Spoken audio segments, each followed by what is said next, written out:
Last part में हमने देखा था कि ईवान हॉस्पिटल जाता है और हान को यहाँ पर कुछ उसको लगता है कि उसकी कंडीशन कुछ ठीक नहीं है। तो हम लोग आगे का पार्ट शुरू करते हैं, जहाँ पर वो लोग वापस से घर पे आ जाते हैं और हान पूछता है कि तुम्हारा कंडीशन इतना सीरियस कब से होने लग गया है। यहाँ पर ईवान उसको बताना नहीं चाहता है, फिर बोलता है कि तुमने सुना नहीं डॉक्टर ने क्या कहा, मुझे सर्जरी की कोई ज़रूरत ही नहीं है, तुम इतनी केयर क्यों कर रहे मेरी। मैंने कहा ना ये सिर्फ नॉर्मल कोल्ड है। फिर भी वो पूछता है पर तुम्हारी कंडीशन ऐसे ख़राब कैसे हो गया।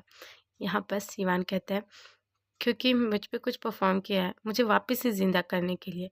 यहाँ बस हाँ जैसे सुनता है वापस से ज़िंदा करने के लिए, बोलता है क्या कहा तुमने, वापस से ज़िंदा करने के लिए।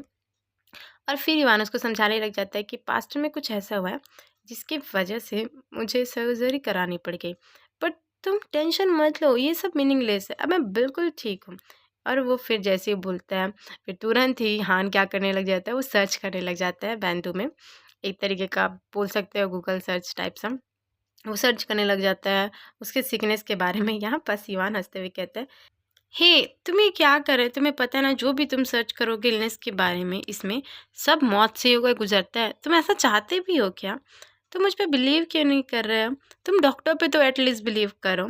यहाँ पर हान कहता है ठीक है ओके, और ईवान हंसते बोलता है कि मैं बिल्कुल ठीक हूँ, तो हम इस बारे में बाद में बात करेंगे, मैं पहले जाता हूँ शावर लेके आता हूँ, फिर हम लोग सो जाएंगे, हमें मॉर्निंग में बहुत सारे काम है। फिर जैसे ही वो शावर लेके निकलता रहता है वो डोर से जस्ट टकरा जाता है, तभी हाँ जल्दी जल्दी से भगते हुए आता है, बोलता है तुम ठीक हो। यहाँ बस युवान कहता है मैं ठीक हूँ बिल्कुल ठीक हूँ, तुम इतना नर्वस क्यों हो और तुम इतना जल्दी से भाग कर क्यों आए, तुम्हें भी शावर लेना है ना, तुम्हें भी जल्दी उठना है ना, जाओ जाओ शावर लो।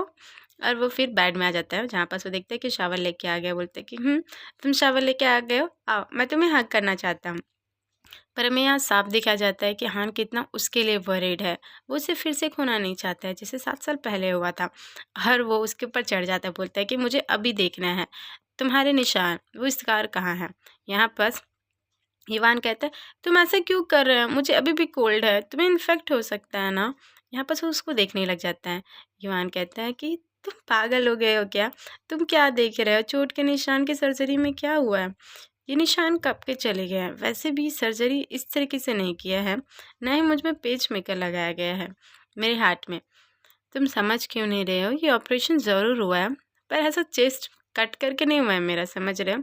मैंने तुम्हें कितनी बार कहा है कि बेंदू से कुछ भी सर्च मत करो, वो सब फॉल्स रहते हैं, ऐसा नहीं कि सब डॉक्टर सर्जरी के लिए ही सजेस्ट करें।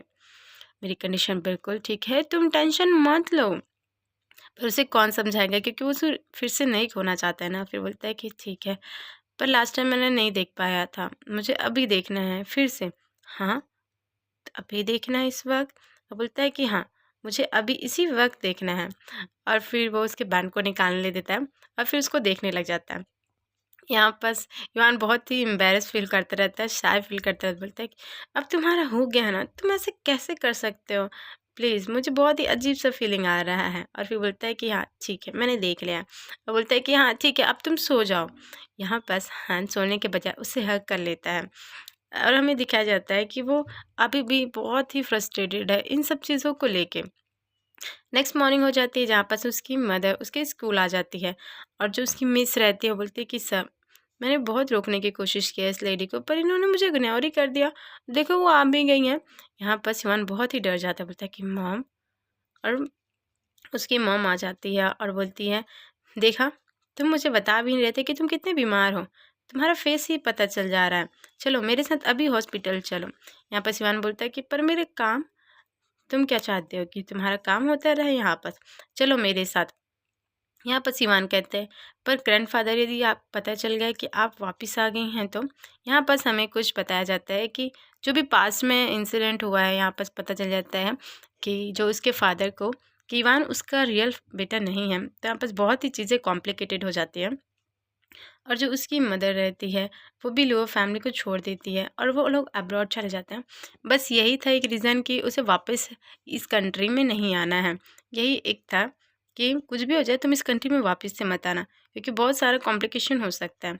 बट उसकी मदर इस वजह से आती है क्योंकि उसका बेटा यहाँ पास आ गया और उसका कंडीशन बहुत ही ख़राब रहता है। और उसकी मदर बोलती है कि तुम्हें भी पता है कि मैं यहाँ पास क्यों आई हूँ, तो अपना माइंड को पीस रखो और मेरे भी माइंड को पीस रहने दो और चलो मेरे साथ हॉस्पिटल। यहाँ पर उसका बेटा बोलता है, यानी कि युवान, मैं यहाँ सिर्फ इसलिए आया हूँ क्योंकि मुझे यहाँ पर बिजनेस करना था मदर। आपको पता है ना। उसकी मम्मी बहुत ही खुश हो जाती है, बोलती कि हाँ तुम्हें बिजनेस तो करना ही है, हमें नहीं पता है क्या, और तुम किसी आदमी के साथ रहते हो, राइट? कितना रोमांटिक रिलेशनशिप होगा। तुम्हें क्या लगता है ये सब मजाक है? कौन है वो पर्सन, उसका बैकग्राउंड क्या है, मुझे उसे अभी मिलना है। युवान यहाँ पर बहुत ही डर जाता है, बोलता है कि मदर आप ऐसा क्यों कर रहे हैं। उसकी मम्मी बोलती है कि लीन युवान, तुम्हें क्या लगता है कि मैं यहाँ कंट्री क्यों आई हूँ, ये कोई जोक है? तुम्हें क्या लगता है कि मैं इतने सारे प्रॉब्लम को झेलने के बावजूद भी इस कंट्री में सिर्फ ये सुनने के लिए? यहाँ पर उसकी मदर बहुत ही गुस्सा हो जाती है, बोलती है कि मुझे उस इंसान से मिलना है, पहले हम लोग हॉस्पिटल जाएंगे, फिर मुझे उससे मिलना है। तुम उससे अभी बोलो मुझसे मिलने के लिए, यदि उसकी हिम्मत हो तो वो मिलेगा, यदि नहीं तो तुम उससे ब्रेकअप कर लेना। तभी उसके फ़ोन पे फ़ोन आता है, बहुत ही डर जा रहता है बेचारा कि ब्रेकअप का नाम सुनते ही। और उसकी मदर बोलती है, क्या हुआ, तुम डर रहे हो आंसर करने के लिए? क्या वही पर्सन है? उठाओ जल्दी फ़ोन उठाओ। और सच में दिखता है कि उसका ही फ़ोन रहता है, बहुत ही टेंशन रहता है। और फ़ोन उठाता है दूसरे साइड से आन, बहुत गुस्सा करते रहते हैं कि तुम्हें कितनी बार कहा था घर पे रेस्ट करो, पर तुम स्कूल चले गए हम। तुम्हें क्या तुम्हारा वादा याद नहीं है क्या? यहाँ पर सिवान बोलता है कि मैं बिल्कुल ठीक हूँ, तो मैं तुम्हें मिलने आ रहा हूँ। यहाँ पर सिवान बोलता है कि नहीं नहीं तुम यहाँ मत आना, बहुत ही मुश्किल हो जाएगा। उसके मदर का गुस्सा बहुत ही बढ़ता रहता है, बोलता है कि नहीं तुम उसे आने दो। यहाँ पर हांस सुन लेता है कि कोई है, और वो कहता है कि क्या तुम्हारे पास कोई है? यहाँ पर युवान कहता है कि हाँ, मेरी मॉम आई है यहाँ पर। हान बहुत ही खुश हो जाता है, बोलता है तो ठीक है, मैं बस अभी वहाँ आ रहा हूँ। यहाँ पर शक्ल दिखाया जाता है युवान को, कितना टेंशन है, कितना घबराया हुआ है। और वो और उसकी मदर बातें करते रहते हैं कि तुम्हें हॉस्पिटल जाना चाहिए। तो हम लोग ऐसे करते हैं, हम लोग पहले हॉस्पिटल चले जाते हैं। यहाँ पर सिवान कहते हैं कि नहीं, मैं ऑलरेडी हॉस्पिटल से होकर आ गया हूँ और डॉक्टर ने कहा है कि कुछ भी ऐसा नहीं है, मैं बिल्कुल ठीक हूँ। उसकी मदर बोलती है कि आर यू श्योर? मुझे तो बिल्कुल ऐसा कुछ नहीं लग रहा है, तुम मेरे साथ हॉस्पिटल ही जाओगे। युवान कुछ समय कहता है अपने मन में कि मेरा ओपिनियन कोई मैटर ही नहीं करता है।